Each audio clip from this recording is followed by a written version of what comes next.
welcome to Kay's Tiny House, where I am building my very own tiny house. I have been working very hard on it this month with the ceilings and the walls. It's not quite done, but I did want to provide a little bit of an update because it's been a while. I've had a bunch of help from Phil and Doug because you definitely need at least 3 people to put up the ceilings. I'm using 1/2-inch plywood and it's pretty heavy. So that has been going along great, just knocking out a few, like hour and a half, couple hours, some weekend days, making some progress there. It's looking really good. I'll give a more in-depth update once that project is done.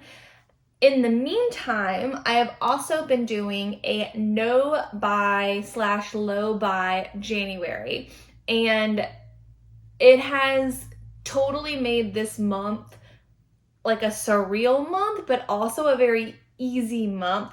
And these are things I was not expecting, so I wanted to share them with you. So the rules for my no-buy/low buy January were I could buy groceries per my meal plan. So I was very intentional with the groceries I bought, avoided buying snacks that were not conducive to my health, like cookies, candy, chips, things that I normally would have bought, just kind of absent-mindedly. And I could also buy things for the house like toilet paper, soap, things I needed.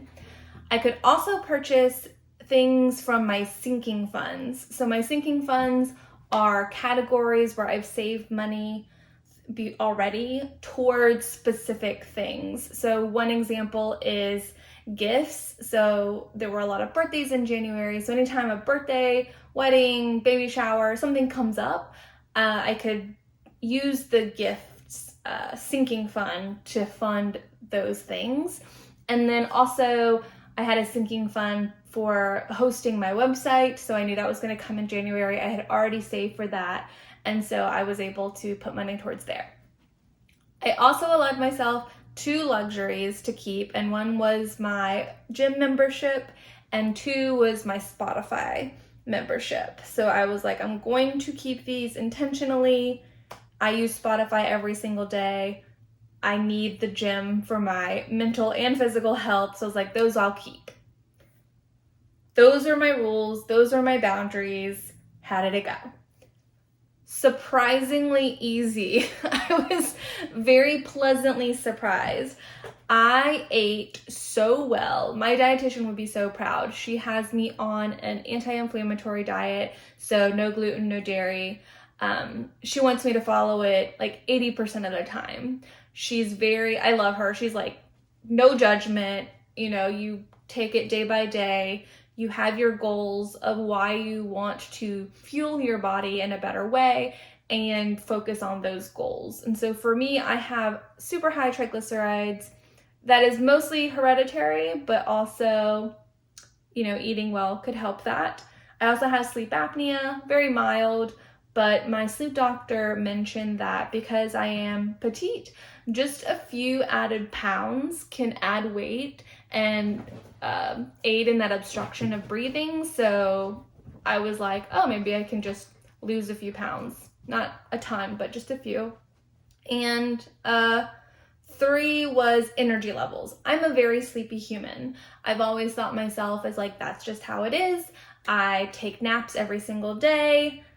That's just who I am. And what I realized with following this diet and being intentional with the foods I ate, I'm actually not a very sleepy person. I think I took a nap maybe like 3 days of the month, which is wild, from every single day to only 3 times.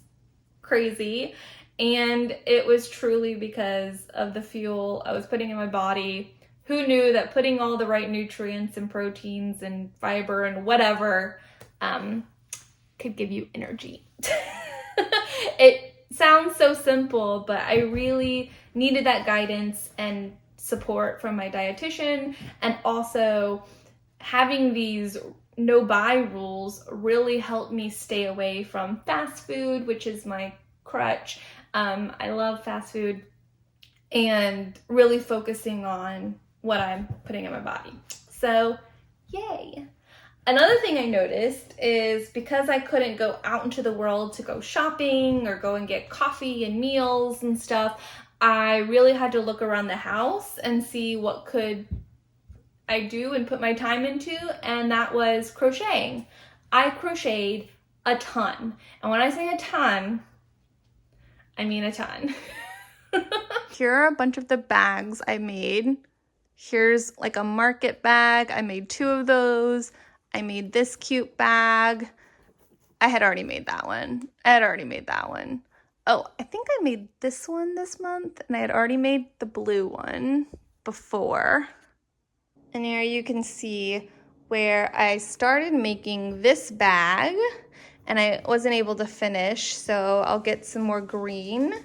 Here's my hamburger koozie. I made a ton of cute little koozies, like so many koozies.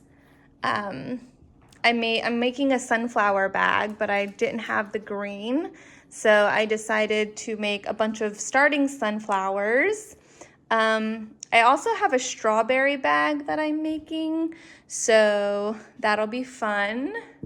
And then I started making these like retro flowers, and again, ran out of yarn, so I'm gonna buy more of that to finish like a little tote bag. And also these heart granny squares, I'm gonna make a tote bag out of those.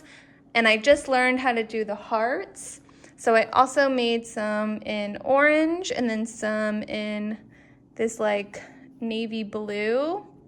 So a lot of the yarn I buy will be to finish out the rest of these bags, but yeah, crochet galore. And what was cool about this was I was able to take things from around the house and utilize things I already had. So previously, I probably would have found a new project online to inspire me, and then I would have gone out to Joann's and bought the yarn to do that project. This time, I looked at what I had and I got inspired to create things. And it was this really cool innate thing where just like I'd wake up and all of a sudden I was like, I want to make a koozie that looks like a hamburger. And then I just have to do it. And then I was able to do that with the materials I already had. So that was a really great, fulfilling experience. And I am very happy I did that. I could probably start selling these things because I've made so many, I don't know what to do with them all. And that would be cool because then I just make the money back to cover the yarn. So that was cool and very fulfilling. I also read a lot, and again, before I would have probably have just went ahead and purchased a new book, but I was patient and a hold on a book I had for the library came up, and it was for a Brandon Sanderson book. And if you've read Brandon Sanderson, you know his books are like 1,000 pages long, so it's gonna take a while to read. So I'm really glad that I got that and was able to spend a lot of time reading. Throughout the month, anytime I got the urge or the desire to buy something, to spend money, I kept a want list in my Notion, and I decided that at the end of the month, to inspire me to stick to my rules, I would reward myself with 1 treat meal, and I had already decided Wingstop, like it's gonna be Wingstop. And then 2, I could pick 1 thing from my want list.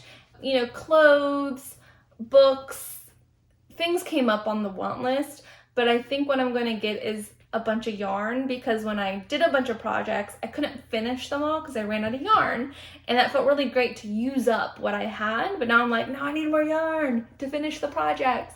So I'm gonna buy more yarn, and I think February will be another heavy crochet month for me. This went so well that I've decided to do this again for February, and I'll have the same conditions, same rules, and also the same incentives. So I'll be able to have myself 1 treat meal and a 1 thing from my want list if I follow all my rules. So I'm super excited about this, and I can update y'all again at the end of February to tell you how it went. I think it'll be easy, and I'm really excited for my health and just my life in general. And you know, my savings and bank account will thank me for it, I'm sure. Oh, please like this video and subscribe to the channel to stay updated on tiny house updates. Bye.